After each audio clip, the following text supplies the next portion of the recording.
Electromagnetic induction.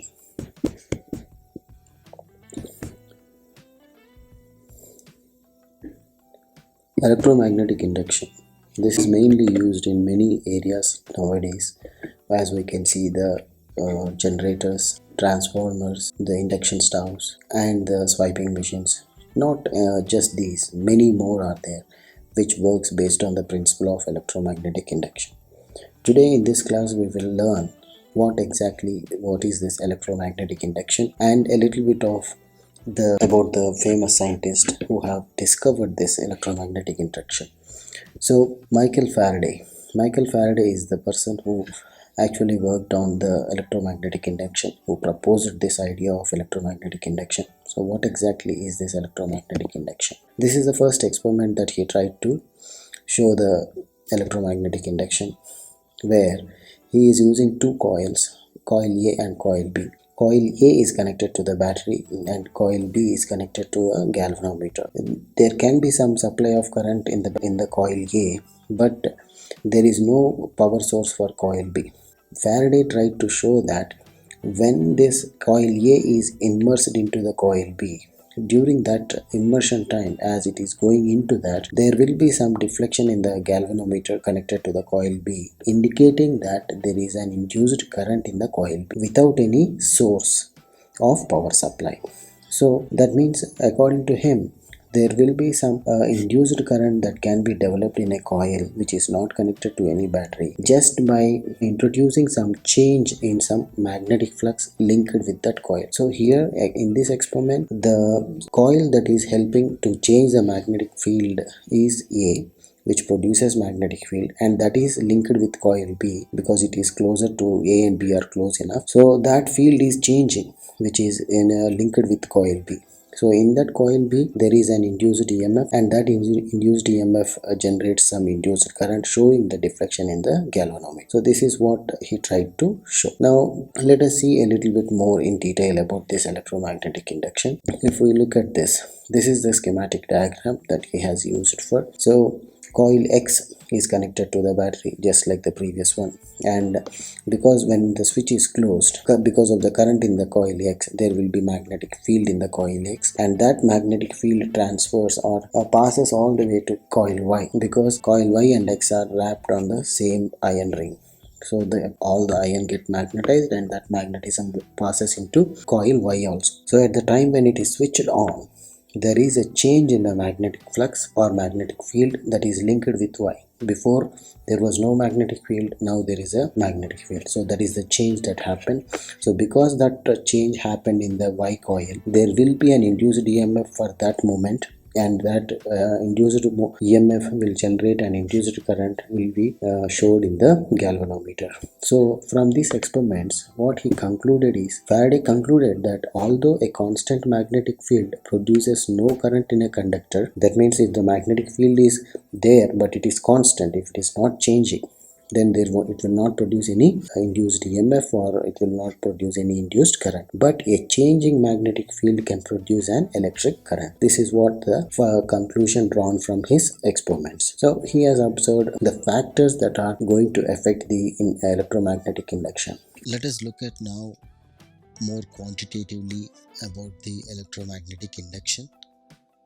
So let us see this example. If we look at this one, here we have a coil whose area is A equals to L square, like with a side of L side, right? Let us assume that it is a square loop who has its side L, and on this square loop area there is some magnetic field. Now that magnetic field is incident, making certain angle theta with the normal that is drawn to the surface area of the loop. So if we have a surface area of the loop, like the perpendicular drawn to the surface of the loop is the normal. Let us see this explanation here. The magnetic field is incident on a square loop of area A and whose side is L. The square side is, each side is L centimeters or L meters, whatever, right? So what is the magnetic flux that is linked with this coil? Now according to the Faraday, if there is change in the magnetic flux, then there is a induced emf. So first of all, how much magnetic flux is there, or how much it is changing. To know that, we need to understand what is this flux that is linked with the coil. Now in order to understand what is this flux that is linked with the coil, let us see that phi is the letter that is used to represent the magnetic flux linked with any loop or any area of the loop, and is given by the product of the perpendicular component of the magnetic field and the area on which that magnetic field is incident. So now this perpendicular component only we are supposed to consider. Now as we can see, the magnetic field is not incident on the loop area normally or perpendicularly. It is making an angle theta. So it is not that all the magnetic field is incident on it. We whatever, even though all the magnetic field is incident on it, when we are calculating the flux, we need to consider only the perpendicular component, not the parallel component. So as we have the magnetic field here is making certain angle like this with respect to the normal that is drawn to the surface. So we have the normal drawn to the surface is something like this, right? So now for this one, for this magnetic field here, I have two different components. One component is the horizontal component and the other component is the vertical component. Now these two components are very important. Like this is the perpendicular component and this is the parallel component. Like I can say B, that is parallel to the surface area. So while calculating the magnetic flux, we will only consider this magnetic flux which is perpendicular to the surface area. Okay, so now according from the picture we can see there is an angle theta this magnetic field is making with respect to the normal. So this is theta. Then automatically we can see that this also becomes theta here, right? So when I have theta here, this perpendicular component becomes b cos theta and the parallel component becomes b sin theta. Anyhow, in this case, we do not need this b sin theta value at all. So we just need the b cos theta, which is the perpendicular component. So the flux now is given as ba cos theta, where b cos theta is the perpendicular component of b and a is the surface area. Now this is the amount of flux that is linked with one loop of wire.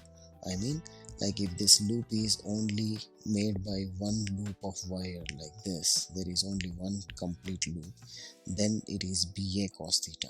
But if we have so many loops, like many number of loops wrapped around this surface area or in that area, then if I have n number of loops, then the total flux linked with all of these loops or that with that particular coil of loop area A, which has n turns, becomes nba cos theta. That means when we calculate the flux linked with any coil, the flux linked with each of the loop will add up, and as we have so many n number of coils or n number of turns, it just multiplies those many times. So we will have the more the flux when we have more the coils wrapped.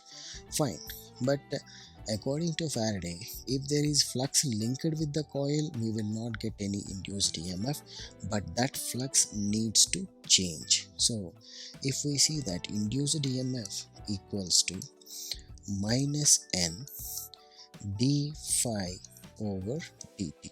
This will be the expression for the induced EMF, and I have taken n as a constant out without differentiating it, because n for a coil, the number of turns for a coil will not change, and other factors might change. We can change any of them, right?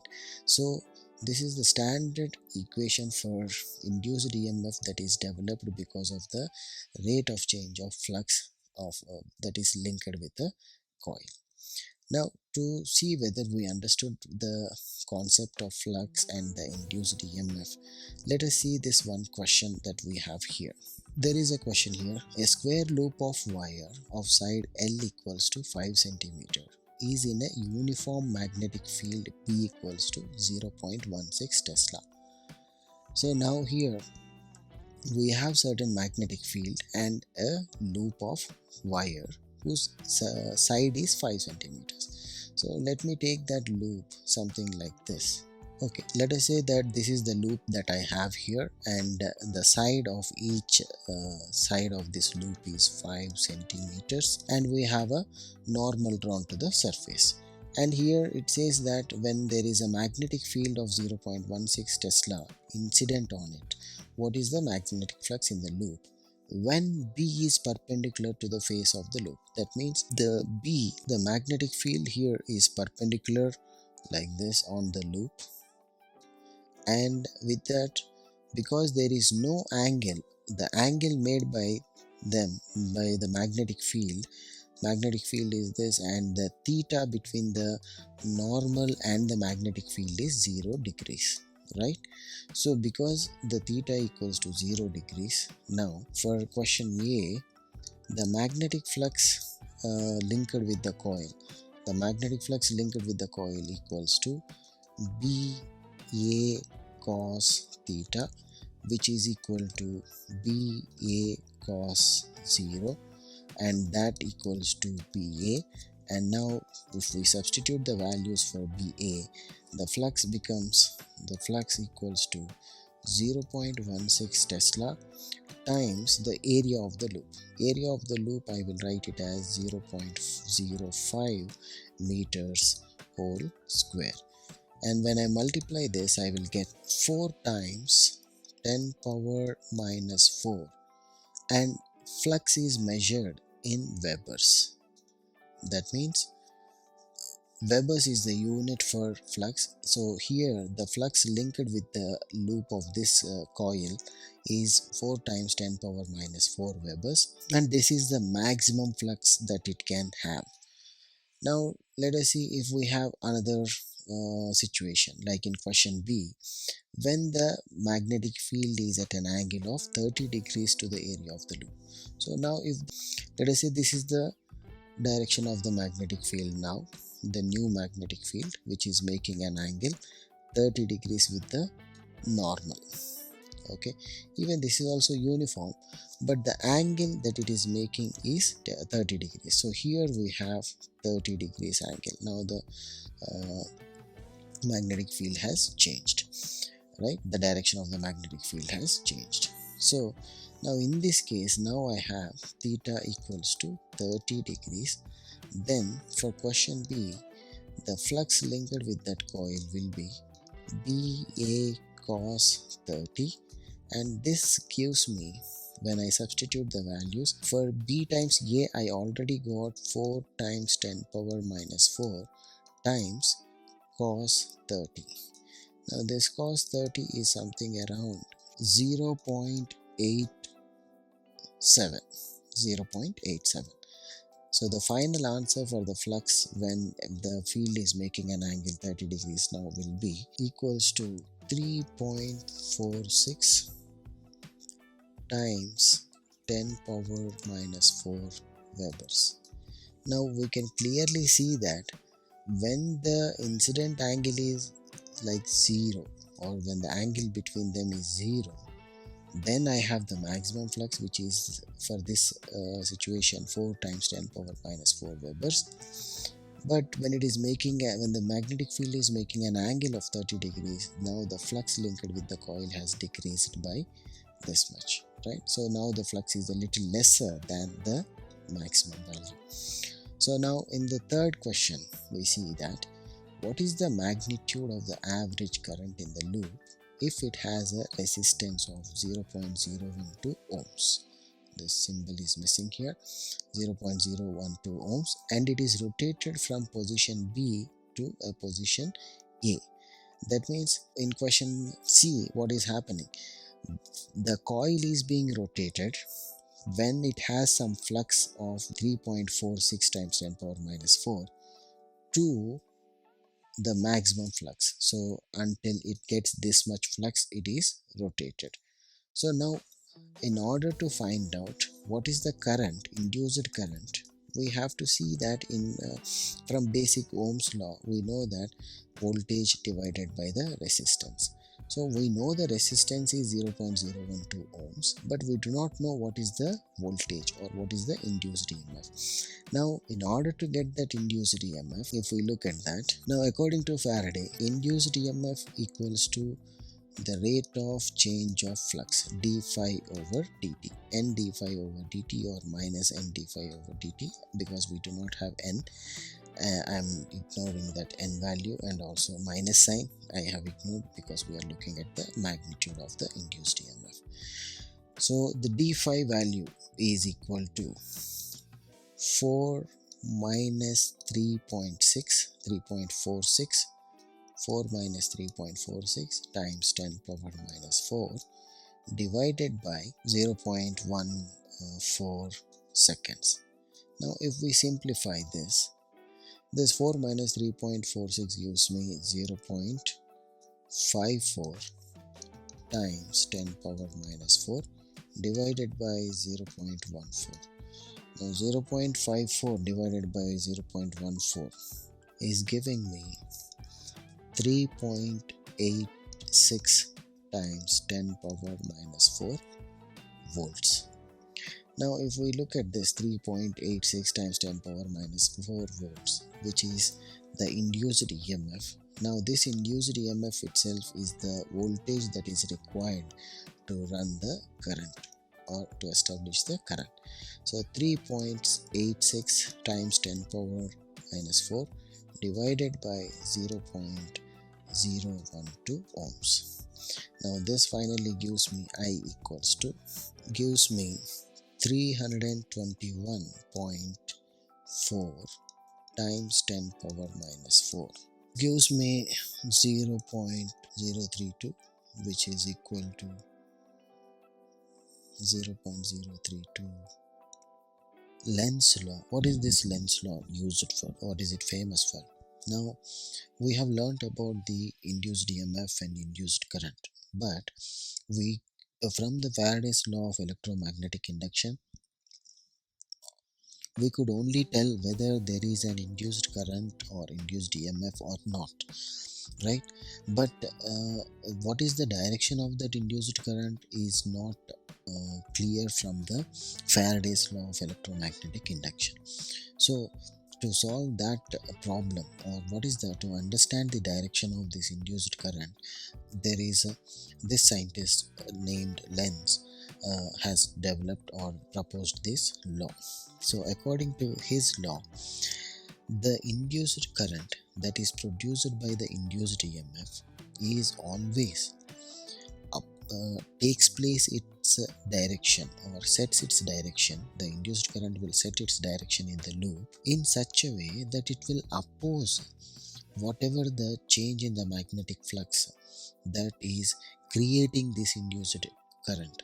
That means if we look at this video now here we can see, as the magnet is moving and as the magnet is going closer and coming away from it, we can see that the magnetic field direction is changing. The magnetic field lines are given in the blue colored lines. Now as you see that as the magnet is going away, now the induced current field is developed in such a way that it will add up to the magnetic field. Now as the north pole is going away, the field lines that are passing through the area of the loop are decreasing. So in order to avoid that, or in order to oppose that decrease in the magnetic field, the induced current is setting itself such that it will produce some magnetic field in the same direction upwards, so that the decrement cannot happen. Like we can see again, see, as the magnet is going away, I want you to observe as the magnet is going away, we see that the field lines are coming out of the ring's surface area, because the north pole is going away and the north pole field lines are going upwards or into the loop area, right? So those lines are decreasing. That is the reason now, the according to Lenz law, the induced current will develop in such a way that it will oppose the change, means it will not let the decrement in the field to happen. So that is the reason it is adding up the field in the same direction as the external field is there. But when the magnet is coming closer, if you observe, when the magnet is coming closer, the field lines are coming up, the north pole field lines are coming up through the loop area, because and that they are increasing. So the induced current has set itself such that the magnetic field lines will oppose that. That means they are going against the increasing magnetic field so that it doesn't increase. That means if the magnetic field is increasing, the induced EMF and induced current will set themselves in such a way that it will not let the increase to happen.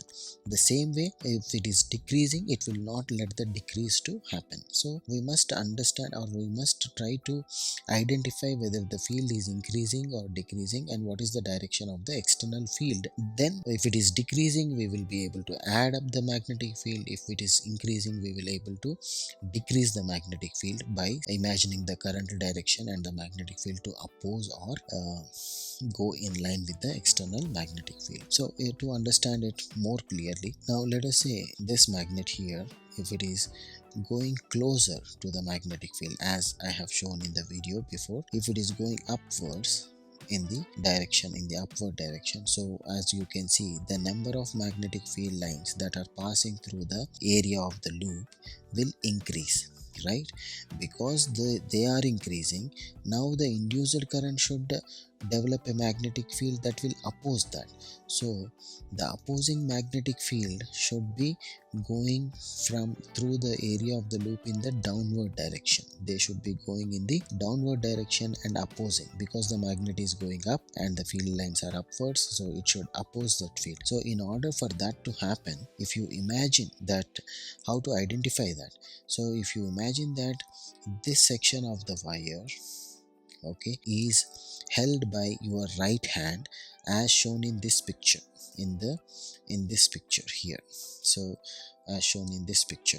So if you try to hold that, your four fingers of the other than the thumb will go into the loop area from the top. So they will go into the loop area from the top to bottom like this, right, as it is shown there. So your fingers must be coming out from the loop area in the downward direction, and your right hand thumb rule now is pointing in which direction? In the clockwise direction, like this. So we will have an induced current in the clockwise direction. Now similarly, if the north pole is going away, if the north pole is going away from the loop, then the north pole field lines are upwards and they are decreasing. Because they are decreasing, now we need the magnetic field produced by the induced current in the direction of the north pole magnetic field lines only, so that they will not let the decreasing magnetic field to take place. So if we try to have our magnetic field coming out of the loop area, then we have to use the same right hand, but in this way, that is shown in this picture, right? So if you try to hold this wire in this way, then the fingers, the little finger, the ring finger, all of this will come out from here, and your thumb will be pointing in this direction, which means now the induced current is in anti-clockwise direction. So I hope you understood how the induced EMF and induced current sets itself according to the Lenz law. And to know whether we understood this correctly or not, let us see by solving some questions which we have here. Each question, as we discuss, I want you also to think of your answers and have them ready, so that when I give you time, you can think of the answer and have it ready and check when I explain. So for the first question, I want you to have your answer ready here, like the magnetic field is coming out of the page and the loop is moving to the right. So you can pause the video for a minute and have your answer ready, whether the current is going to be clockwise or anti-clockwise in the loop. pause it. Alright, so as we can see here, as this ring is moving to the right, the amount of magnetic field, the external magnetic field which is coming out of the page is decreasing. Because it is decreasing, the induced EMF or induced current should give us a magnetic field which is coming out of the page, so that it will not let the magnetic field to decrease. So for this to happen, now all our four fingers, wherever you try to hold the wire, if you hold it here, the four fingers other than the thumb should come out from this region, the central loop of the region. So when you try to grab the wire like that, your thumb will be pointing upwards. That means we have the induced current in anti-clockwise direction.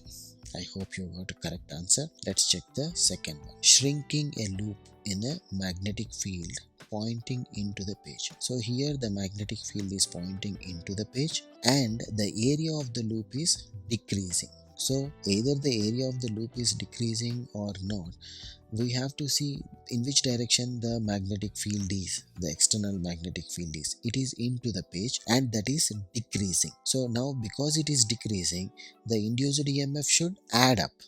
And because if it has to add up, the magnetic field developed by the induced current should be in the direction of this external magnetic field only. So if you try to grab this wire such that your four fingers will enter into the loop area here from the top, and as they get into the page, your thumb will be pointing in this direction. That means we have a clockwise induced current. We have a clockwise induced current. Right.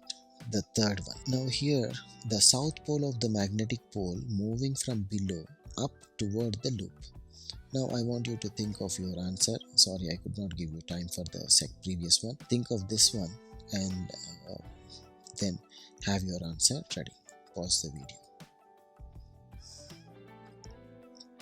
Alright.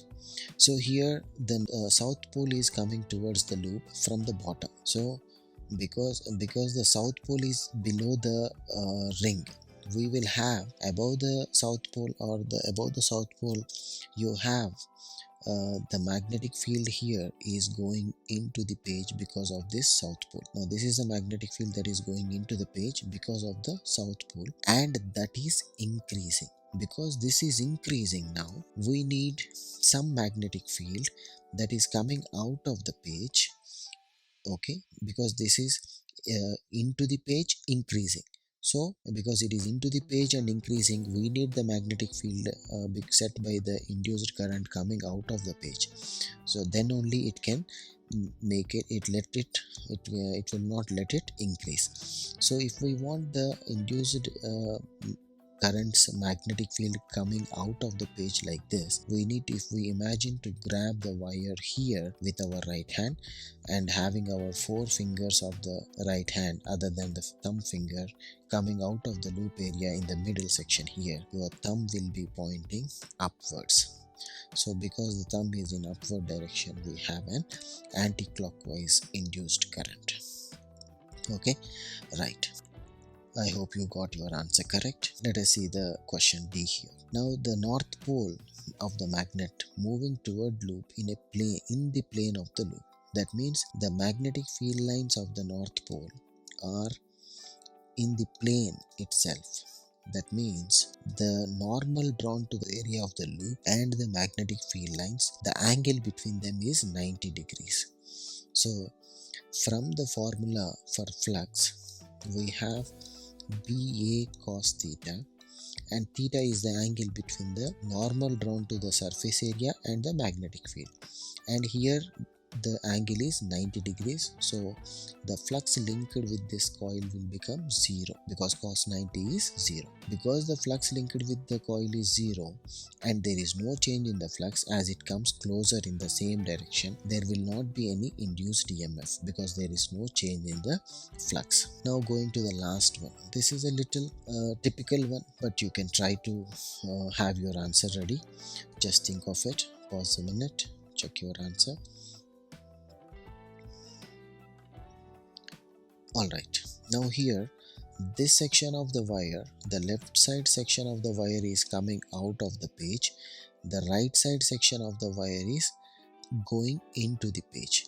So if you imagine the coil is rotating in this direction, coming out in this part and going in this part, as initially on this section there is no magnetic flux because the magnetic field is parallel to the surface area, right? But as it rotates, the magnetic field towards left side is increasing. So the induced EMF should develop a magnetic field towards right side through the loop, okay, that passes through the loop towards right side, right? So this must be the magnetic field produced by the induced EMF, induced current.